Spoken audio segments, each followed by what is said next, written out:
You need some help in the kitchen. Local chefs are here to help. Molly Riel is live this morning, and we're all learning some tips from a Michelin-recognized pro on today's Like a Chef.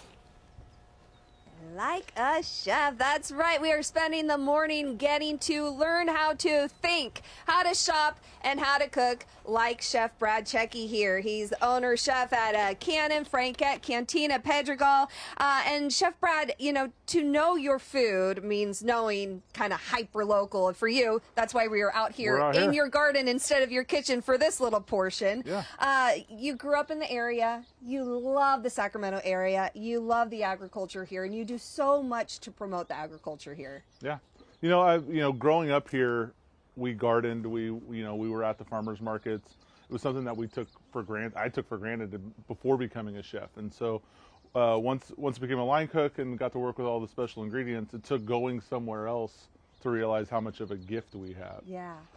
You know, and so it's great. Like, you know, we at the house we have the garden. We get to eat out of it 5 nights a week, and we get to, you know, it's fun to be able to grow things, and it's a cool culinary journey too, because you get to like learn about things that grow together and how they eat together, and you know, we'll play with a little bit of that stuff today, but you know, we have cool things like celery growing next to carrots and peas, and it all kind of, you know, makes sense. So yeah, it's there's a lot fun to learn. So you said you grew up, your mother was a big gardener. Is that kind of how you learned to love food? Because it sounds like you went to culinary school right after high school, or no? A few years after. Okay. I'd been cooking for like 5 years, and I had dabbled in some local culinary schools. Like I'd gone to American River College, but then when I started taking cooking seriously, decided to move to New York and go to the Culinary Institute of America there. No, my passion for food came from a couple different places. Like my grandfather owned like truck stops and diners and things like that growing up, so I spent time in restaurants. But for me, the love came from the people. You know, as I started line cooking, it was kind of one of those things where I had to go get a job. And so when I became a line cook, the camaraderie in the kitchen is what kept me there.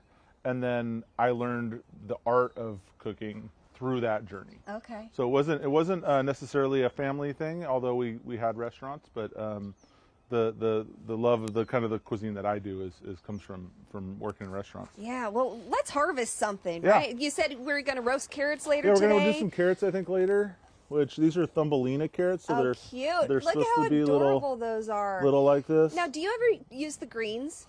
Yeah, so we can, like, at the restaurants mostly, like, you know, my 7-year-old doesn't really like carrot top pesto, but I do. Yeah. And so, yeah, so that's usually what we would do is like puree the greens into like a sauce or something, or and we might throw some. We're making a green goddess dressing later for the salad that we're gonna make out of the lettuce over there, and I think that we can throw these in there. Yeah. Okay, and so we are going to make one of your favorite recipes, which is meatballs Yeah. in red sauce. I can't wait for it. Really quickly, though, as we wrap things up here in the garden, as we get to know about you, your food speaks for itself. If anyone has ever eaten at Canon or Franquette or Cantina, Pedregal, or any of the events you do, you're really committed to the community, though, as well. Yeah. Yeah. We, you know, through the pandemic, we started our Sacramento Family Meal program.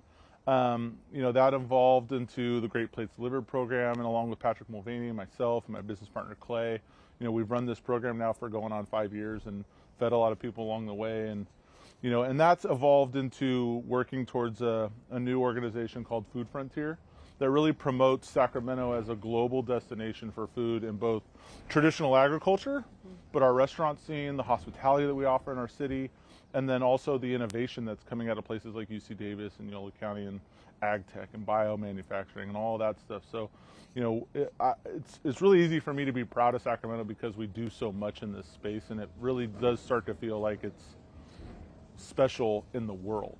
Well, it's really easy to be proud that you are a Sacramentan for sure. We are so proud of you. We were so excited to spend the morning with him. Hey, we're going to, just after we wrap this, send it back to you guys. Brad and I are going to take a little picture. We're going to post it on Facebook, and then you can ask any questions, any culinary questions you have for Chef Brad. You can ask it there. We'll answer it through the morning and especially in the 10 o'clock hour. So you guys have the ability to learn from the best. You know, Molly, who needs Meghan Markle when you have Molly and Brad? Exactly. Which, by the way, I did watch that show. This is way better. Oh, really? Yeah.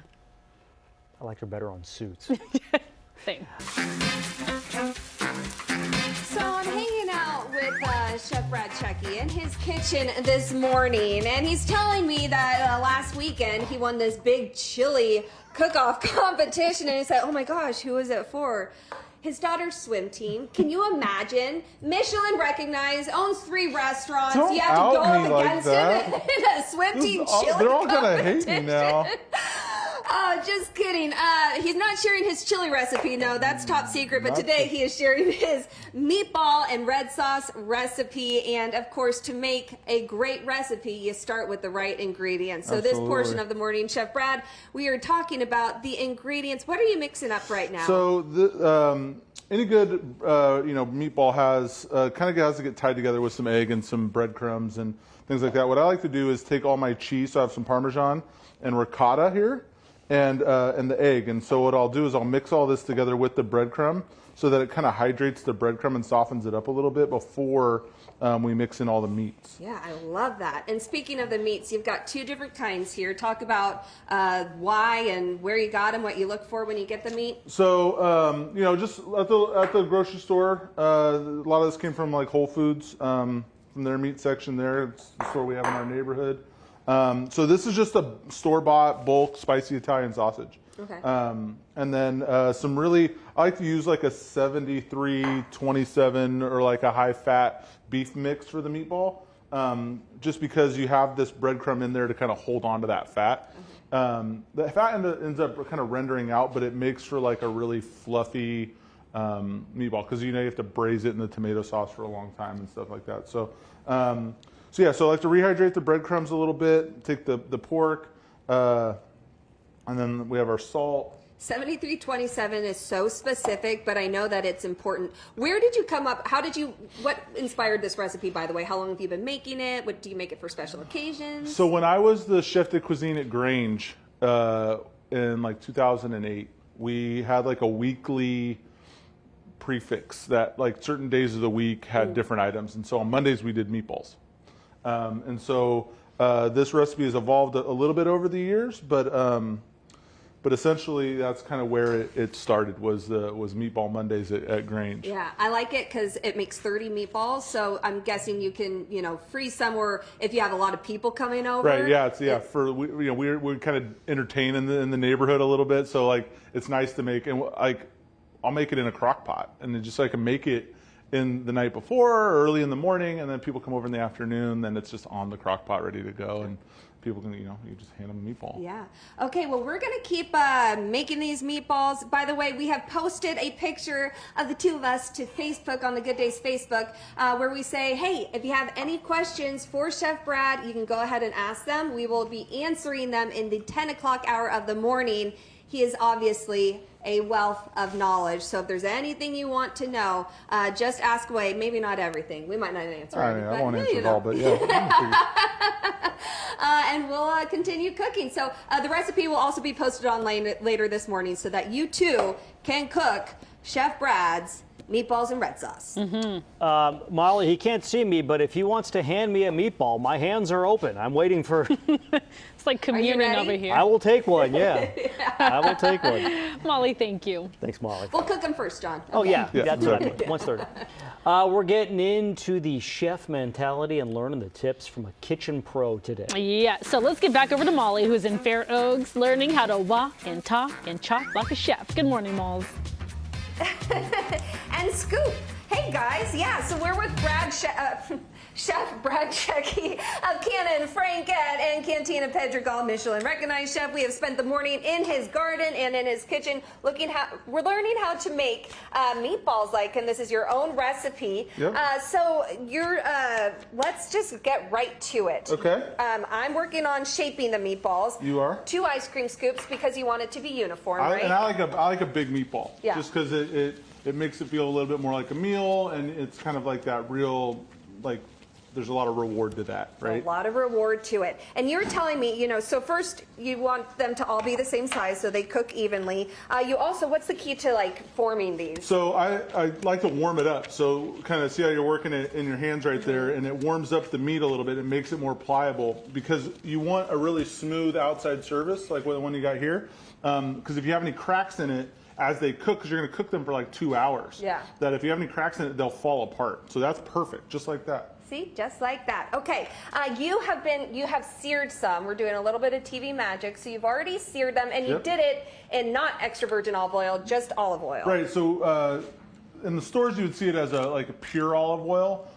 We call it like a pumice olive oil sometimes. But that's an extra virgin will kind of get bitter, and as you cook on high heat. And we want to sear these in real high heat, or not medium to high heat. Yeah. So using a pure olive oil is something that you would cook in. Okay. So something that you can sear in. And so just a little bit of olive oil, and then the fat kind of renders out of the meatball too. So we have this oil here. And we're just going to cook those onions until they're translucent. And then once they're translucent, the onions and the garlic, we're going to add in our oregano. And then this is Calabrian chile. I was telling you before, till very recently, we were pulling Calabrian chilies out of the garden here. Yeah. And we do grow chilies at Canon. And Pedregal this summer, we're planning on growing some chilies. But that Calabrian chili just gives it that like spice. But it's like, Calabrian chilies, they're such a specific flavor. If you ever like have chili oil at a pizza restaurant, like it comes from the and I don't Calabrian feel like chili it's jar. Too painful. Right, it's not too spicy. It's a universally loved.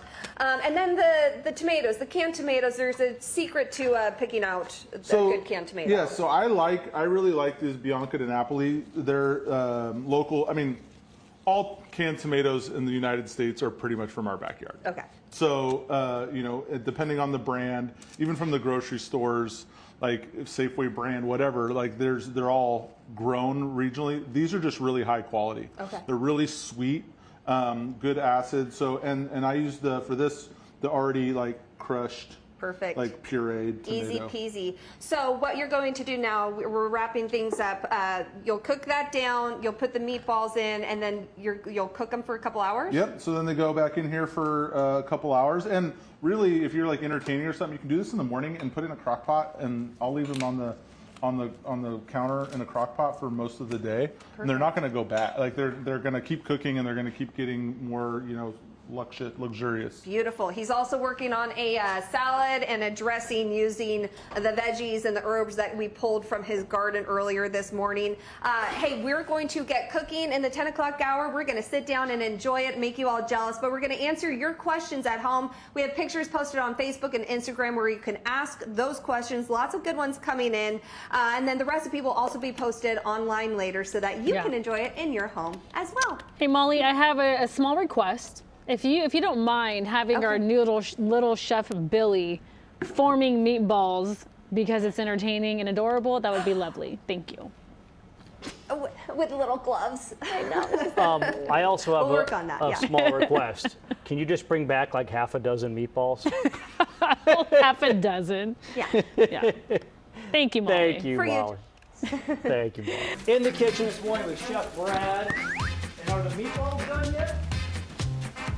The meatballs are done, yes. John, apparently you just ate with the TikTok Tuesday, but I'm really about to eat. Yes, Chef Brad has cooked up this meatball recipe in red sauce, some polenta there, a lovely salad from his garden, some carrots from his garden. So we are going to go sit down and eat, and as we do so, we're going to ask some of the questions that you asked at home. You ready, Chef? I'm ready. Okay, let's get right to it. Okay, Brittany wants to know fun ways to make food more flavorful without salt. I think slow roasting. Okay. So cooking things really slow, like these carrots, for instance, we cook them in the oven just really slow. Not a lot of salt on them, but the slower we cook it, the more sugars come out, the caramelization happens, so you bring forward a lot of those flavors rather than, you see a lot of people with vegetables like they'll boil them or blanch them or steam them or whatever. Slow roasting will offer a lot of flavor. Okay, love that. Justine wants to know, okay, favorite winter green to cook with? Favorite winter green, kale, Okay.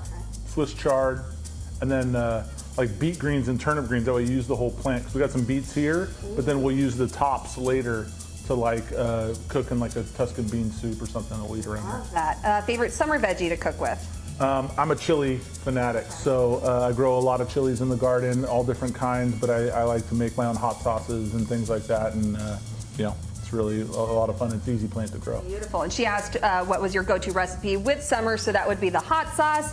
Cherry wants to know, she wants to start growing herbs in pots. What soil do you recommend? I shop at Green Acres for most of that kind of thing. There's a soil they have there called Recipe 420, and it's like a really rich, microbe-rich soil. So I like to use that for anything in a pot.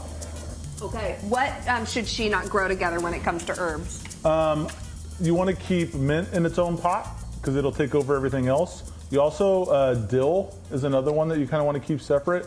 And then there's a couple other ones that you really want to try to grow together. So there's an herb called rue that's really good for pests. So you can plant that with like parsley or tarragon or some of the more delicate herbs, and it'll help keep the pests away. I just ate that meatball. It is so pillowy and oh my gosh, it's so good. The chilies give it a little bit of a kick, but like a very comfortable one. Oh, it's so good. Cheryl wants to know, where's the restaurant in Folsom? So it's Cantina Pedregal. Yep, and then we're right on East Bidwell off of Highway 50 across from the Palladio. It is, you guys, if you haven't gone to Cantina Pedregal, please go. Get out to Folsom. It is so worth the trip, and the food is unbelievable. There's nothing like it in our area. He and Chef Patricio have done such an incredible job. This food is incredible. Thank you for spending the time with us this morning, sharing your knowledge, sharing your love for all things local, sharing your recipe. This recipe will be posted online as soon as the videos are, so go look for it. Make these at home. And you guys, next time you're eating out, think, hey, that's Chef Brad. He's a good guy. I want to support him, and maybe go support him at one of those restaurants. Hey, I'm going to speak on behalf of much. I'm going to speak for John right now, Molly. What you're not seeing is John actually drooling over this food. You got to, if you don't mind bringing that back, Molly. I said it looks like a perfect little meal. The roasted Perfect meal. veggies, salad, the meatballs, perfect little meal.